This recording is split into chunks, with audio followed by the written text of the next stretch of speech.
Lielajā dienā saule sāk jaunu ciklu. Tas ir nozīmīgs mītisks notikums, kas atzīmē svarīgu punktu kalendārā. Pavasara vienādības saulēkts iezīmē lielās dienas atnākšanu. Pirmie saules stari ir auglību un svētību dodoši. Cilvēki kalnā steidz sagaidīt sauli, sveikt to un saņemt pretī enerģiju visam gadam.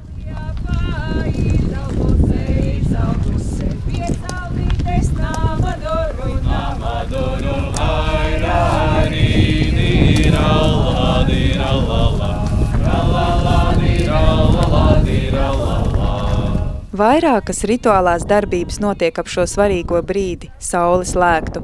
Gan mazgāšanās strautā, gan pēršanās ar pūpoliem, matu sukāšana, dzērveņu ēšana, gavilēšana. Ir jāpamodina ķermenis, jāpamodina dvēsele jaunam ciklam, jaunai vasarai. Lielās dienas cikla ietvaros vairāk kārt tiek mudināts no rīta agri piecelties un nomazgāt muti kādā upē vai strautā, vai pat zirgu silē. Ūdenim šai laikā ir dziedinošs spēks. Svarīgs nosacījums ir atrast dabā tādu ūdens tilpni, avotu, strautiņu vai upi, kas tek uz austrumiem, pret rītiem, pret sauli. Tie ir īpaši. Ūdens kā attīroša un pārradoša stihija palīdz cilvēkam atjaunoties un sagaidīt sauli jau jaunā statusā. Pateicoties folklorista Osvalda Līdeka un citu autoru darbiem, ir saglabājies putnu dzīšanas rituāla apraksts, no kura varam uzzināt, kā šī tradīcija noritējusi vairākos Kurzemes novada ciemos, Užavā, Redzeniekos, Pasierkstos, Cierspenē. Uz putnu dzīšanu ļaudis cēlušies pirms saules lēkšanas, visi sapulcējušies norunātā vietā, Smilšu kalniņā netālu no ciema, gaidot pārējos dzinējus, dziedājuši dziesmu, kurai piedziedājums šūvo pēc teicējas stāstītā nozīmējis ko sliktu.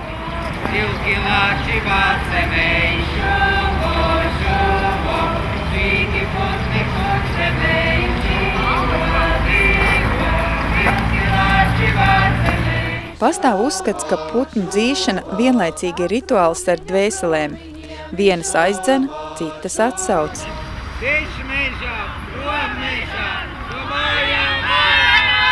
Putni, būdami citas pasaules pārstāvji, atnes atslēgu, ar kuru aizslēgt ziemu un atslēgt vasaru. Atnes arī dvēseles, kam jādzimst šajā gada laikā. Ziemas simbolus, putnus, vilkus, lāčus dzen prom mežā, no kalna lejā, jūrā, uz Vādzemi. Telpiski tā ir vieta, kas iezīmē citu pasauli, aizsauli, haosu, apakšu. Vietā tiek aicināti vasaras simboli, vasaras putni.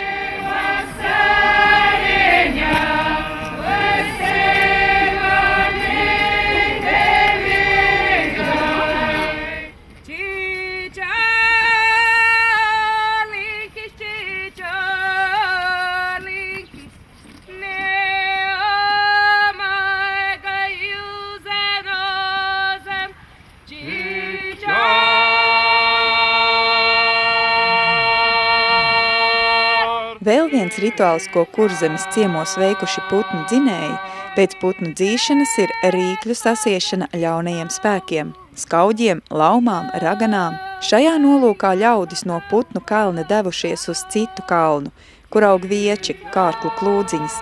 Saņēmuši saujā vairāk kārklu vieču kopā, dziedot īpašos vārdus tos sasējuši.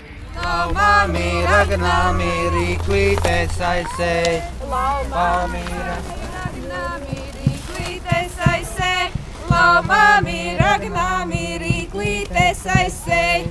Šīs rituālās darbības vairāk saistās ar gada laiku maiņu un ļauno spēku atvairīšanu mājasaimniecībai turpmākajā laika posmā. Taču kāda objekta sasiešana var kalpot arī kā pašaizsardzības rituāls. Šūpoļu kāšana ir saistīta ar kopienai nozīmīgu rituālu veikšanu un senču svētības un auglības nodrošināšanu, līdzīgi kā ar vēļu barošanu rudenī. Tradīcijas pārtraukšana var izjaukt saikni ar dzimtas senču pasauli. Šūpoļu sagatavošana un kāršana parasti ir puišu un vīru ziņā. Brāļi, liela diena, kur kāds gribi šūpolīt. Šūpoļu augšupejošā kustība, tāpat kā citi pavasara agrārās maģijas paņēmieni, celšanās augšup, lekšana, mešana uz augšu stimulē dabas, augu un dzīvnieku valsts auglību. Tāpēc šāds rituāls nozīmīgs pavasara periodā, kad dabā viss mostās un atjaunojas un sevišķi druvām vajadzīgs veģetācijas spēks, no kura būs atkarīga raža. Visbeidzot, svarīgs ir uzskats, ka šūpošanās ir katra cilvēka redzama līdzdalība vispasaules procesos. Atrodoties starp zemi un debesīm, cilvēks ieņem īpašu stāvokli. Viņš kaut nedaudz tomēr ir pārvarējis zemes pievilkšanas spēku. Tas ir lēciens no visiem pierastās vidējās pasaules uz augšējo, pretī debesīm. Šūpojoties, cilvēks iekustina kosmiskos principus, vīrišķo un sievišķo. Kad šūpoles uzkārtas, pirms sākas šūpošanās, šūpoles jāiesvēta, tām ir jāziedo. Pieliek kaut ko no zemes kārtas. Šūpoles iesvēta arī iesienot tajā dzīparu. Mūsdienās populārā ieraša šūpoles pirms šūpošanās izpušķot ar dzīpariem, prievītēm, plaucētu bērzu un pūpolu zariņiem, domājams pārgājusi no krustabu šūpoļu pušķošanas tradīcijas. Taču, lai arī nav saglabājies neviens pieraksts par lielās dienas šūpoļu pušķošanu, no reliģiskajām praksēm zināms, ka objekta izpušķošana ieceļ pašu objektu citā, sakrālā dimensijā. Ziedo olu. To ierok zemē pie šūpoļu staba vai koka. Mēs arī ziedosim šūpoliem olu.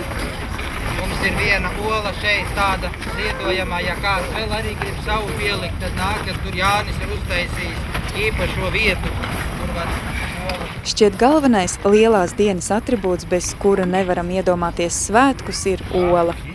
Ola simboliski saistās ar radīšanu, esamību, absolūtu mikrokosmosu. Tā ir pasaules radīšanas noslēpuma universāls simbols un parāda dzīvības izcelšanos no pirmatnējā tukšuma. Daudzu tautu pasaules radīšanas mītos kosmiskā ola, ko parasti okeānā izdēja kāds gigantisks putns vai atnes čūska, piešķir formu haosam.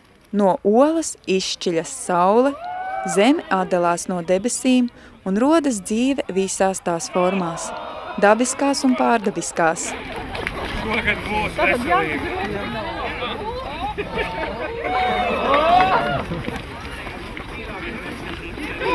Pati šūpošanās, šurpu turpu, svārstīšanās, līgošanās ir kustības, kas tiek izmantotas auglības nodrošināšanai.